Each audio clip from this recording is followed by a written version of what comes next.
Hey there, and welcome back to Thoughts from My Writing Desk.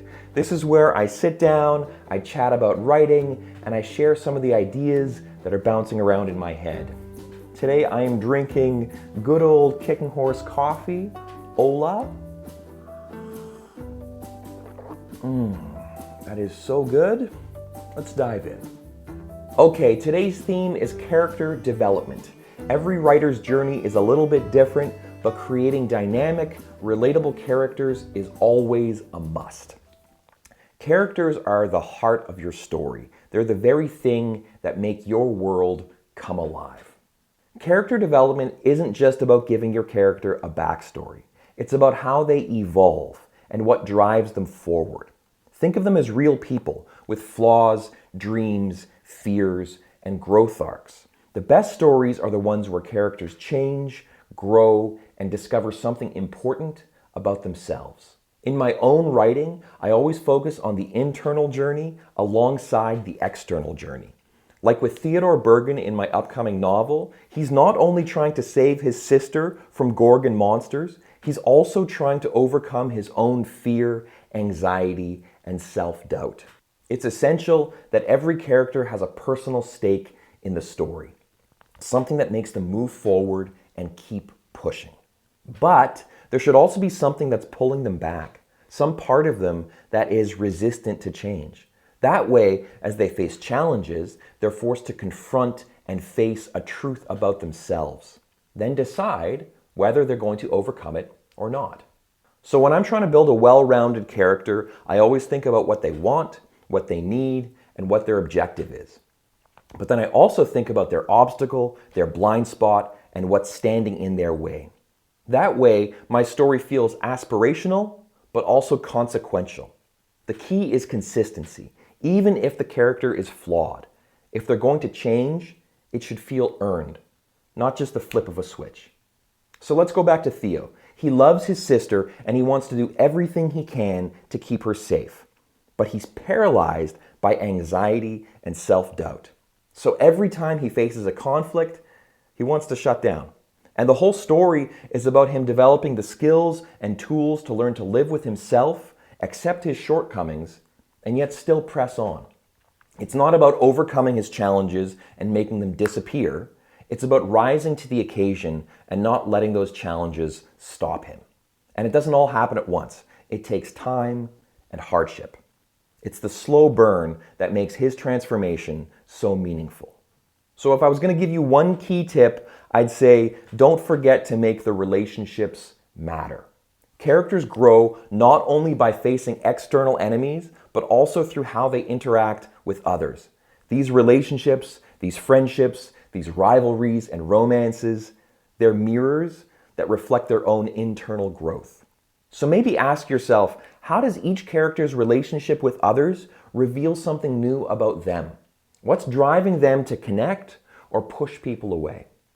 So those are a few of my thoughts on character development. If you have any thoughts of your own, let me know in the comments down below. All right, now it's time for some updates. First off, let's talk about my nautical book. Last time we left off, we were kind of getting to a bit of a question mark island, a question mark place, something that was like a bit of a mysterious place, and I was about to dive into some action, a little bit of a battle happening, and that's kind of what I'm right in the thick of right now. Yeah, a bunch of stuff is going down, and my main character and my main characters are about to learn something. They're about to learn a really powerful lesson about survival and about life and death. There's a really significant thing that's about to sort of be learned. A hard lesson is about to be learned. And it's sort of through this trial by fire, through this hardship, through this battle, that this lesson is going to be learned. So it's kind of fun to write the chaos of a battle, and I like writing action. I like writing action because I like a flurry of excitement, but then also I like to write action that I can really visualize, and hopefully I can take readers there to see something exciting happening, but not chaotic, not completely random or sort of all, yeah, messy. I don't want to write messy action. I like writing clean action that is chaotic, but there's a through line. So that's fun to write. And I'm about to, like I said, I'm about to sort of, there's these levels that sort of the ground drops out, the ground drops out, the ground drops out, and you get to a place that's really where a lesson can be learned, where something can be shared that's powerful for a piece of character development.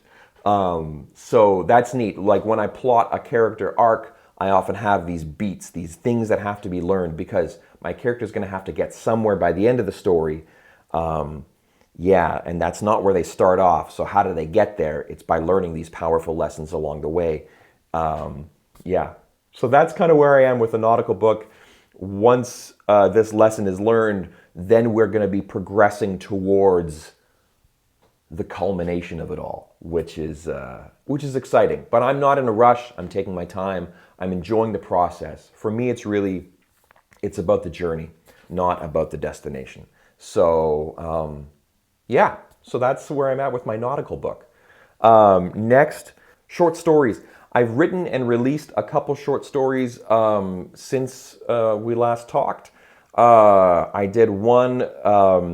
One is called The Bride, the Groom, and the Bottle of Doom, which is sort of a fantasy comedy story. I wrote one called The Sylvanthry Sage, and I wrote another one called Gastien and the Golden Wine. And I'm currently working on a voyage and return story. The Bride, the Groom, and the Bottle of Doom is a comedy about an apothecary's apprentice who messed up a delivery to the royal wedding, and he accidentally slipped some poison into one of the vials that was sent to the royal couple. So he's rushing to try to find this bottle of poison. It's called the Widow's Kiss. He's rushing to try to find it before someone dies. Yeah, so it's sort of like high stakes, but it's kind of a bit of an absurd comedy of this guy kind of rushing through everything. Yeah, it was really fun to write. The Sylvanthry Sage is a quest. It's about three friends, three children who venture into a forest to find a sage. Their village has been overrun by snap vines, by like invading plants, invading chokeweed plants. So they're heading into this forest to find a sage who can hopefully give them something or help them save their village. So that was a fun sort of quest, three friends. I mean, it's sort of along the lines of, I don't know, like sort of like The Goonies or Stranger Things or The Skeleton Crew. I really enjoyed the Star Wars show.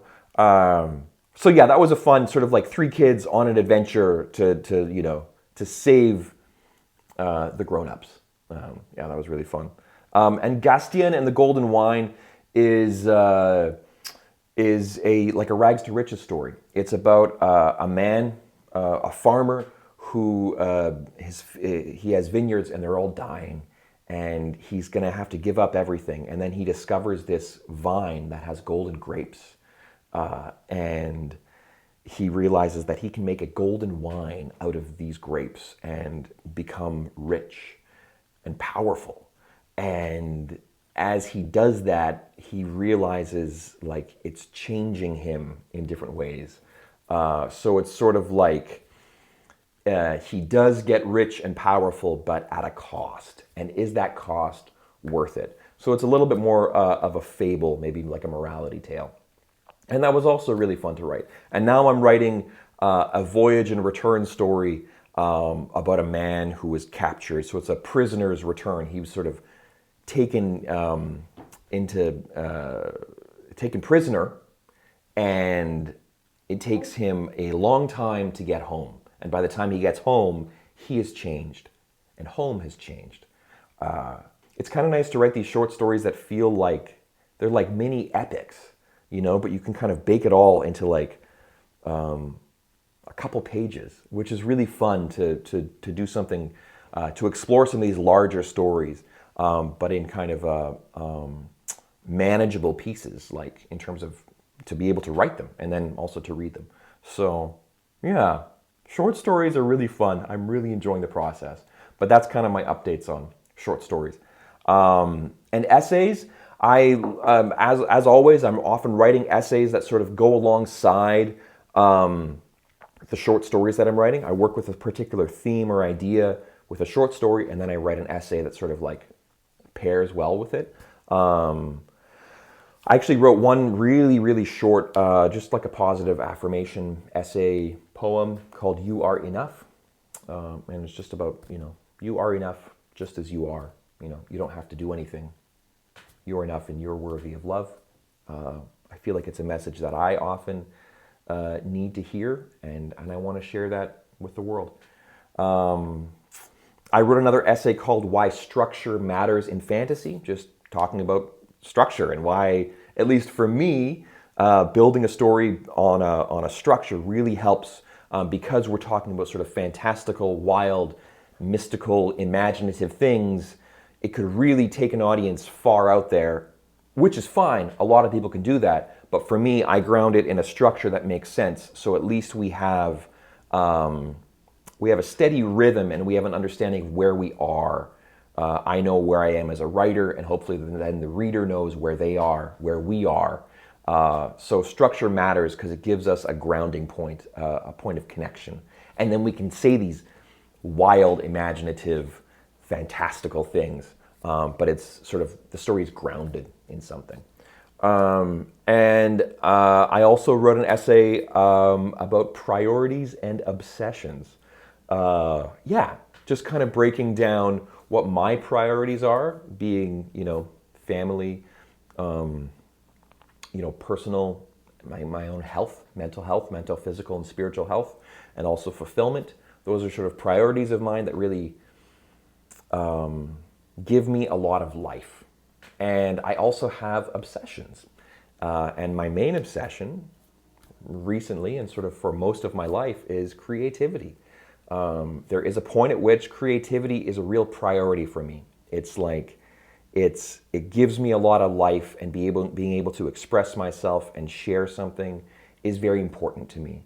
But there is sort of a tipping point where it goes beyond just being something that gives me life to something that I begin to obsess about. I become a little bit more tunnel visioned, and it doesn't necessarily give me life. And also, it takes me away from the other priorities that I have, being family, my own mental, spiritual, and physical health, and activities that are very fulfilling. So that essay just sort of explores that, and explores that balance, and how I try to find balance in my life today. So those are a few of my updates today.